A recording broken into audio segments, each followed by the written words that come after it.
この動画では SD2M クラウドの設計書自動生成の概要をご覧いただきます。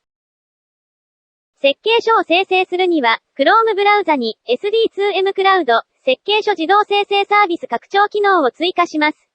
設計書を作成したいウェブページをブラウザで表示し、設計書自動生成サービス拡張機能を選択します。SD2M クラウドから配布されたプロジェクト ID とアップロード ID、パスワードをそれぞれ入力して、ページを解析するのボタンをクリックします。表示されたページの解析が行われ、解析情報が SD2M のサーバーにアップロードされます。SD2M クラウドにログインして、アップロードされた解析情報を確認します。プロジェクトを選択し、画面情報データファイルの編集ボタンを押すと、画面情報が表示されます。設計書を作成する上で、HTML の修正が必要な箇所が上部に表示されます。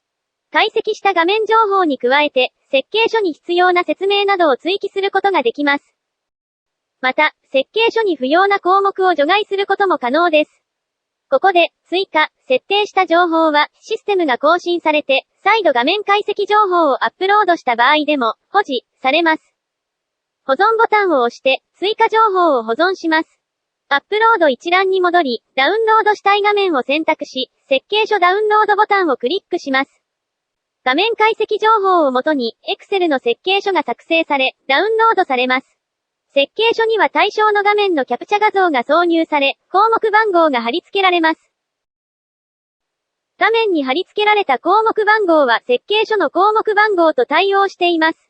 解析情報に追加した説明文などが設計書に反映されています。